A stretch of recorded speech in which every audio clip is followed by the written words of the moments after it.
Hello my friend, welcome to my YouTube channel Hari global studies. जैसा कि मैंने आप सभी को बताया था कि बहुत ही जल्द मैं आपके सामने क्लास लाने वाला हूं, जो कि आप सभी के लिए फ्री ऑफ कॉस्ट, एकदम फ्री क्लासेस चलेंगी आप सभी के लिए। तो जैसा कि आज जो हमारी क्लास है वो ईवीएस के हम सबसे पहले इम्पोर्टेंट फैक्ट्स को लेकर के चलेंगे, एकदम वन वर्ड में, एकदम समझते हुए और थोड़ा सा स्पीड में लेकर के चलेंगे। आपको कोशिश करके सारे फैक्ट्स आपको ईवीएस से क्लियर कराने हैं डे बाय डे। फिर धीरे धीरे ऐसे करके मैं सारे सब्जेक्ट आपके लिए प्रिपेयर कराता रहूँगा सुपर टेट के लिए। तो सुपर टेट की आपकी फर्स्ट क्लास में आप सभी का स्वागत है। आज हम ईवीएस की फर्स्ट क्लास को स्टार्ट करेंगे। काफ़ी छोटा टॉपिक है और छोटी ही वीडियो बनाएंगे, ज़्यादा आपको वीडियो में कवर नहीं करूँगा कि 30 मिनट्स 40 मिनट्स। 10 मिनट्स में आइए, 10 मिनट्स अपना टॉपिक क्लियर करिए और वीडियो समाप्त। और लिमिटेड टाइम है आपको, ज़्यादा ज़्यादा देखिए आपको रिवीजन, ये ऐसे सब्जेक्ट है जो आपके हर जगह काम आएंगे। ईवीएस आपका ऐसा सब्जेक्ट है जो आपका हर जगह मोस्ट ऑफ द पेपर्स में आपके, मतलब एग्जाम्स में आपके हेल्प करते हैं। तो चलिए बिना किसी देरी के आज की क्लास को स्टार्ट करते हैं। जो कि हमने आपको बताया था कि पहले भी हमारी ग्रुप सुपर टेट की जितनी भी सीरीज चलेंगी वो एकदम फ्री ऑफ कॉस्ट चलेंगी और टिल एग्ज़ाम। ऐसा नहीं कि नोटिफिकेशन एक बार मैं, अगर आप व्यूज़ बढ़ते हैं तो मैं आपको कह दूंगा कि आप सभी चलिए पेड बैच है या ऐसा कुछ है। जैसे कि मैंने आपको बताया है कि मैं आपके लिए पीडीएफ भी प्रोवाइड करूंगा, लेकिन मुझे उसके लिए मोटिवेशन चाहिए, और मोटिवेशन मेरे लिए क्या है? Like and subscribe. ठीक।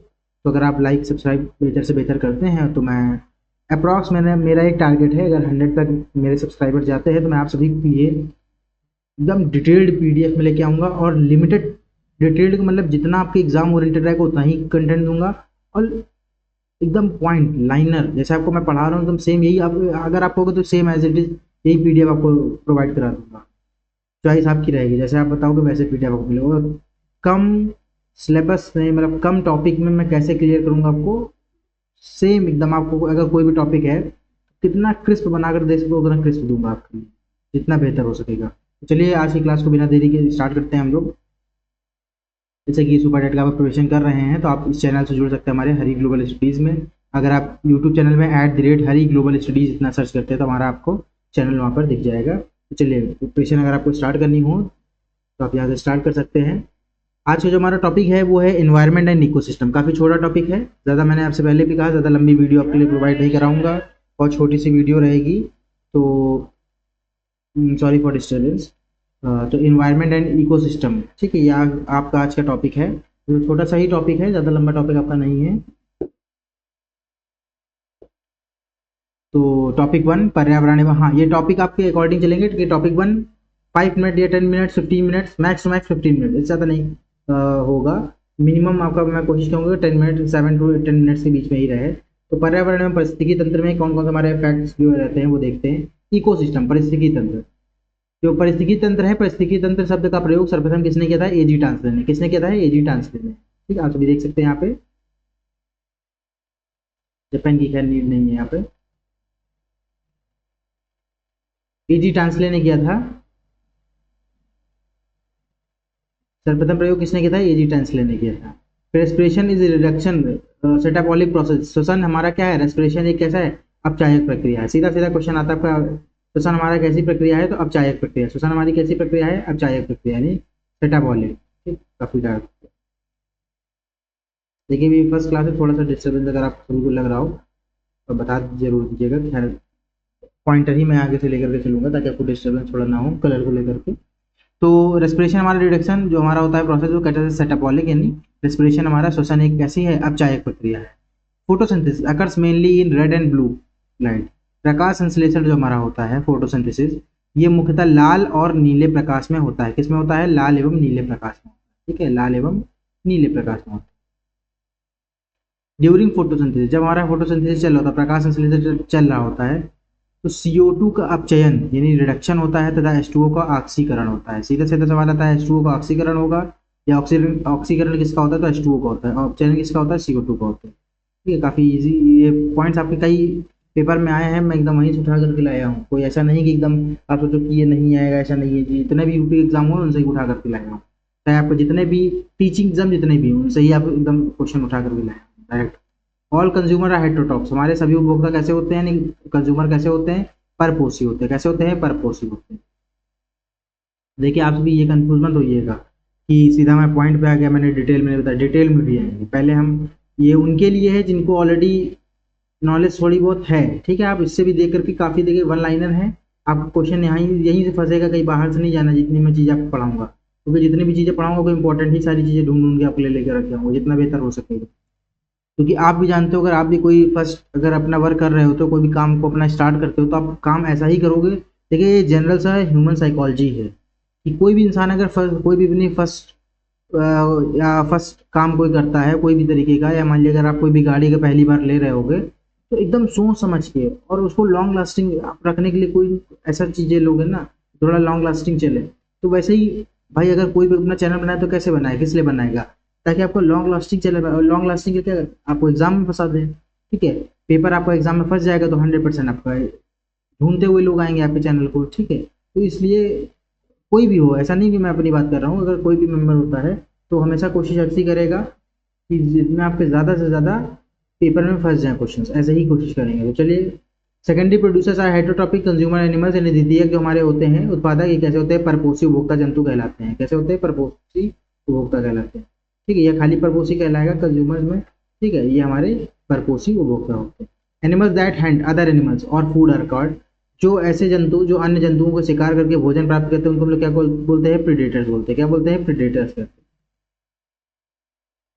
Animals that eat both and plants and animals, जो प्लांट और एनिमल दोनों खाते हैं, शाकाहारी और मांसाहारी दोनों खाते हैं, उनको हम लोग क्या बोलते हैं? ओमनीवोर, ठीक है। ऐसे जंतु तो इसमें आ जाएंगे ओमनीवोर्स में आ जाएंगे, यानी ओमनीवोर सर्वभक्षक, सर्वाहारी बोल सकते हैं। Scavengers and decomposer specially fungi are known as nature cleaners, यानी अपघटक हमारे जो डिकम्पोजर और कवक यानी फंजाई होते हैं इनको प्रकृति का मेहतर स्कैवेंजर्स कहा जाता है, ठीक है। इनको क्या बोलते हैं? मेहतर बोलते हैं, स्कैवेंजर्स बोलते हैं। Decomposers connect biotic and abiotic component, जो हमारे अपघटक होते हैं किससे रिलेट करते हैं? हमारे जैवीय, ठीक है, या अजीवीय, जीवीय या अजीवीय, जैविक या अजैविक घटकों के बीच संबंध स्थापित करते हैं।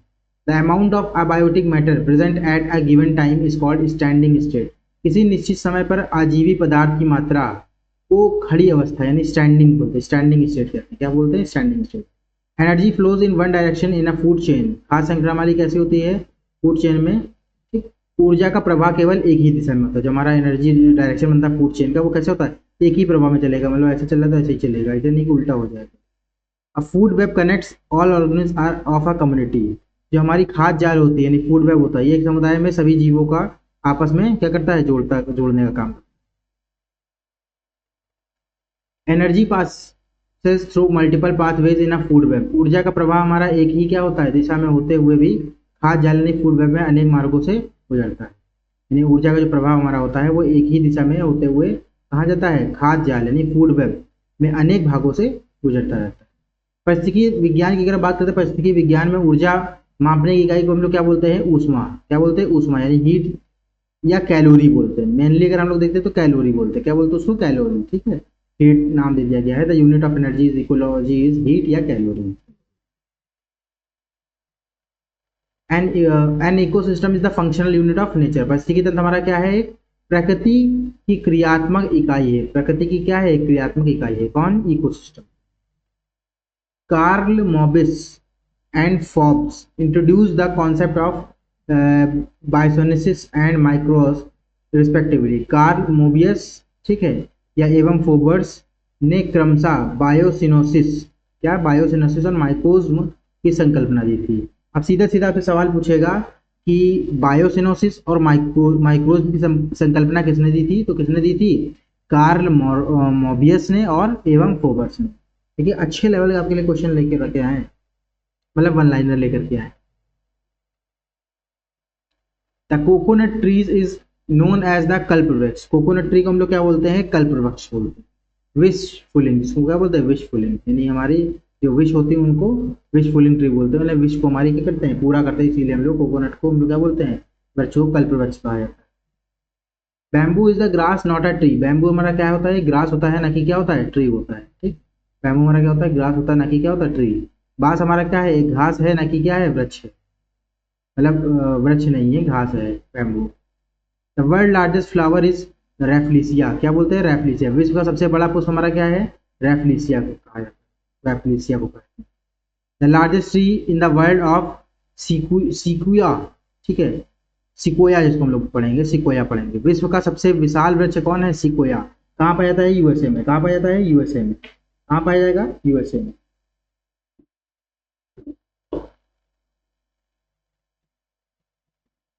सर्वश्रेष्ठ क्रिकेट बैट सिलिक्स, सेलिक्स विलो जिसको हम लोग बोलते हैं, बैट सिलिक्स की लकड़ी से बनाए जाते हैं। हमारे द बेस्ट बैट्स जो क्रिकेट बैट बनते हैं वो किससे बनते हैं? सेलिक्स की लकड़ी यानी विलो वुड से बनते हैं। Hockey sticks were traditional made from, जो हॉकी स्टिक जो ट्रेडिशनली अगर बनती है वो किससे बनती है? Mulberry would say. किससे बनती है? Mulberry would say.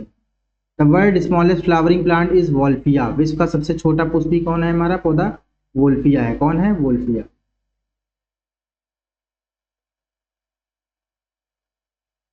लेंटाना सजावटी यानी Lantana was introduce an ornamental plant but as becomes an invention weed in the forest of Uttar Pradesh और मध्य प्रदेश।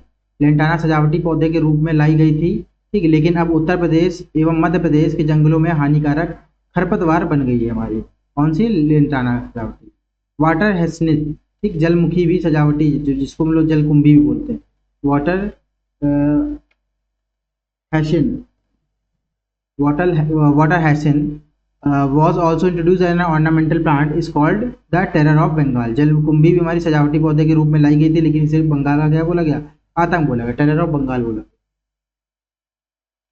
सैंडलवुड की बात करते हैं, पार्शियल रूट पैरासाइट्स हमारे क्या है? पार्शियल रूट ऑफ पैरासाइट होता है। वाइल्ड कस्कुटा यानी अमार बेल is a complete stem parasite, यानी चंदन जो हमारी है सैंडलवुड एक अपूर्ण जड़ परजीवी, ठीक है, अपूर्ण क्या है? जड़ परजीवी यानी पार्शियल रूट पैरासाइट्स है। जबकि आमार बेल हमारा क्या है? एक पूर्ण तना परजीवी है। हमारा क्या कहलाता है? पूर्ण तना परजीवी यानी complete stem parasite. Barley is considered the oldest cultivated serial grain, जो हमारा बार्ले होता है उसको सबसे प्राचीन अनाज माना जाता है। सबसे प्राचीन अनाज इसको माना जाता है? Barley. Young shoots appear swing due to the anthocyanin pigment, यानी कोपले, कोपले यानी कोपले हिंदी में बोलते हैं, इसको यंग शूट्स बोलते हैं। एंथोसाइनिन वर्णक के कारण गुलाबी दिखाई देते हैं। अब ये पूछेगा आपसे कोपले जो होते हैं वो किसके कारण वर्णक, किसके कारण गुलाबी दिखाई देते हैं? तो एंथोसाइनिन के। The different colours of flower depend on pigments present in chromoplast, फूलों के विभिन्न रंग क्रोमोप्लास्ट में उपस्थित वर्णकों पर निर्भर करते हैं। यानी हमारा जो फूलों के विभिन्न रंग होते हैं वो क्रोमोप्लास्ट में क्या उपस्थित होता है? पिगमेंट होता है, ठीक, वर्णकों पर निर्भर करता है। तो ये आपकी पर्यावरण में परिस्थिति की क्लास थी, काफ़ी छोटी क्लास थी। मैंने आपको पता ना पॉइंट वाइज आपको एकदम लेकर चलूँगा, छोटी क्लास रहेगी, आपको थोड़ा पढ़ने में भी अच्छा लगेगा। छोटी क्लासेस आपने एकदम देखा 10 मिनट में कंप्लीट हो गया। अगर आपको स्पीड तेज लगती है तो आप 2x पे लगा सकते हैं, 1.5x पे लगा सकते हैं। अगर आपको स्पीड थोड़ा तेज लगती है जिनको, तो स्लो करके भी देख सकते हैं। तो बहुत ही छोटी क्लास लेकर के आऊँगा पॉइंट वाइज एकदम आपके लिए और बेहतर लेकर के आऊँगा। चलिए, आप सभी का हमारे साथ जुड़ने के लिए बहुत बहुत धन्यवाद। आप चैनल को लाइक करें, सब्सक्राइब करें और कमेंट करें। Thank you for